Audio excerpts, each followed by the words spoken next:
சோதனைகளின் அடிப்படை, பிரச்சனைகளின் அடிப்படை, வாழ்வில் ஏற்படக்கூடிய சிரமங்களின் அடிப்படை, இதை உணர்ந்து ஒருவன் விலகி இறைவனின் பக்கம் சென்றால், அவன் செல்லுவதற்கு முன்னால் இறைவன் அவனின் பக்கம் நெருங்குவதற்கு காத்துக் கொண்டிருக்கிறான்.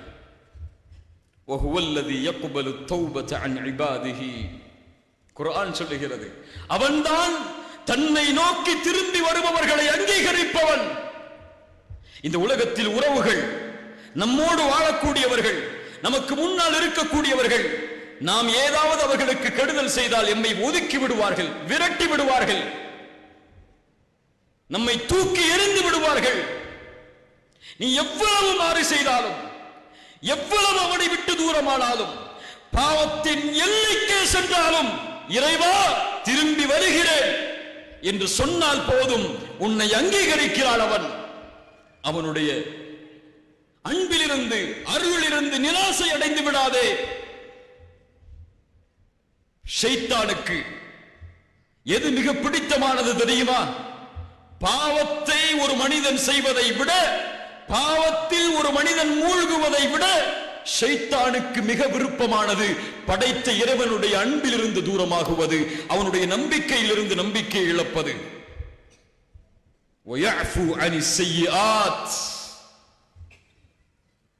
எல்லா தவறுகளும் மன்னிக்கப்படும். இந்த கூட்டத்தில் மக்ரிப் தொழாதவர்கள் இருப்பீர்கள். அவர்கள் கேட்கலாம், என் இறைவனின் பாவத்தை மன்னிப்பானா? மன்னிப்பான். இந்த சமூகத்தில் பல எல்லைகளின் குற்றங்களை செய்தவர்கள் இருப்பார்கள். நான் தொழுகையை விட்டேன், இறைவன் என்னை மன்னிப்பானா? நான் விபச்சாரம் செய்தேன், இறைவன் என்னை மன்னிப்பானா? இதுவரை என் வாழ்வில் அவனுடைய நினைவில்லை, நான் திரும்பி சென்றால் இறைவன் என்னை மன்னிப்பானா? வட்டி வாங்கிறேன், இறைவன் என்னை மன்னிப்பானா?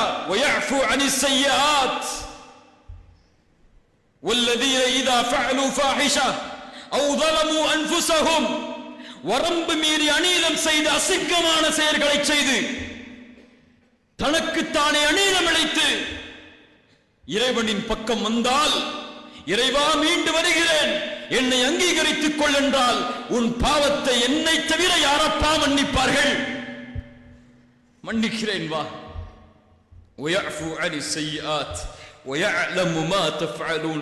அது மட்டுமல்ல, இல்லா மன் தாப வ ஆமன வ அமில அமலன் சாலிஹா, நீ பாவ மன்னிப்பை செய்து நல்ல அமல்களை செய்தால் அதற்கு பிறகு என்ன செய்வேன் தெரியுமா? என்ன செய்வேன் தெரியுமா? யார் உன் இறைவன் என்பதை புரிந்து கொள்ளுங்கள். நீ செய்த பாவங்கள் அளவு நன்மையை உனக்கு தருவேன். என்னிடத்திலே திரும்பி வந்தால், ரசூலுல்லாஹ் சொன்னார்கள், தூதர் சொன்னார்கள், அழகிய நிகழ்வது, நாளை மறுமையில் இறைவன் அழைப்பான் ஒரே ஒரு மனிதனை தனியாக. அவனுக்கும் இறைவனுக்கும் இடையில் ஒரு திரை போடப்படும். அவன் கேட்பான் அந்த அடியானை பார்த்து, அடியானே, இந்த பாவத்தை இந்த நேரத்திலே செய்தாயே, நினைவிருக்கிறதா என்று. அவன் சொல்லுவான், இறைவா எனக்கு தெரியும், நான் செய்தேன் தான் அந்த பாவத்தை. மறுபடியும் கேட்பான், இந்த பாவம் உனக்கு தெரியுமா? அப்படியே அடுக்கிக் கொண்டே போவான். அவன் நினைத்துக் கொள்வான், இறைவனின் பாவங்களை எண்ணிவிட்டான், நான் அழிந்து விட்டேன் என்று. அவனை நெருக்கமாக்கி இறைவன் சொல்லுவான், அடியானே, உலகத்தில் நீ செய்த பாவத்தை நான் மறைத்தேன். மறைத்தது யார்? இங்கு இருக்கும் நாம் யாரும் சுத்தமானவர்கள் அல்ல, தூய்மையானவர்கள் அல்ல. நமக்கு முன்னால் ஒரு திரை இருக்கிறது, இறைவன் நம்முடைய பாவங்களை மறைத்த திரை.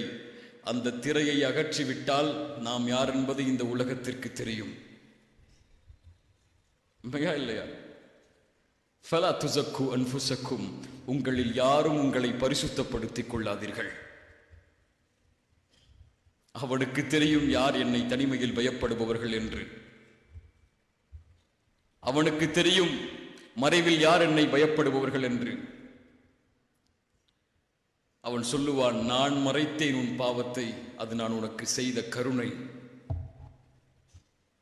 நான் இப்போது மன்னிக்கிறேன், செல் என்று அனுப்புவான். அந்த கருணை மிக்கவனை விட்டு எங்கே செல்கிறீர்கள்? அவனை விட்டு விட்டு சிரமத்தை நீக்குவதற்கு யாரை அழைக்கிறீர்கள்? எந்த தத்துவத்தை, எந்த சித்தாந்தத்தை கொண்டு அவனுடைய சிரமத்தை நம்முடைய வாழ்வில் நீக்கிவிட முடியும்? அவன் எனக்கு கருணை செய்யவில்லை என்றால் எதற்கும் அஞ்சாதீர்கள், எதற்கும் கவலை கொள்ளாதீர்கள். புறக்கணிக்கப்படலாம், தூக்கி வீசப்படலாம், முகத்திற்கு முன்னாலேயே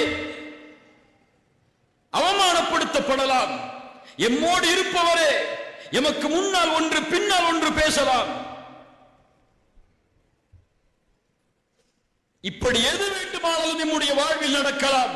ஆனால் கவலை கொள்ளாதே, இறைவன் உன்னோடு இருந்தால், நீ உன் தவறுகளை உணர்ந்திருந்தால், இறைவனின் பக்கம் செல்ல வேண்டும் என்ற எண்ணம் நம்முடைய உள்ளத்திலே இருந்தால், இதுவெல்லாம் வாழ்க்கையின் நடைமுறைதான், நிகழ்வுதான்.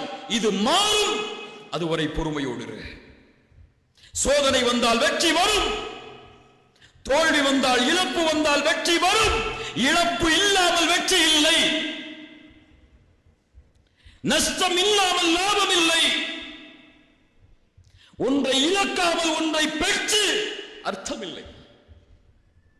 மேலையா பத்ருடைய தோல்வி, பத்ருடைய வெற்றி, அதற்கு பிறகு உஹதுடைய தோல்வி பாடம் இல்லையா? பாடம் இல்லையா? ஆனால் தோற்றுவிட்டீர்கள் என்பதற்காக மனம் தளராதீர்கள். வசனம் இறங்கியது, வலா தஹினு வலா தஹ்சனு அன்துமுல் அலௌன இன் குன்தும் முஃமினீன். உஹதிலே தவறு செய்து விட்டீர்கள், தூதரின் வார்த்தைக்கு மாறு செய்து விட்டீர்கள், அவ்வளவுதான், இனி அழிந்து விட்டோம் என்று ஒருபோதும் நினைக்க வேண்டாம்.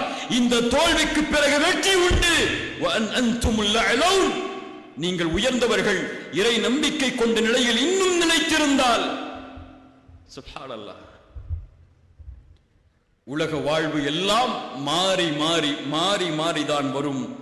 நாம் நம்மை சீர்படுத்திக் கொண்டு இறைவனின் பக்கம் நெருங்கிக் கொண்டிருந்தால் எந்த சோதனைகளையும் இந்த உலக வாழ்வில் எளிதில் முறியடித்து விடலாம். சோதிக்கப்படுவோம், சோதிக்கப்படுவதற்கு நம்முடைய பாவங்கள் காரணமாக அமையலாம். இந்த நேரத்திலே ஒரு அடியான் தன்னுடைய வாழ்வில் இருக்கக்கூடிய எல்லாவற்றையும் சீரமைத்தால் அவன் இந்த உலக வாழ்விலும் மறு உலக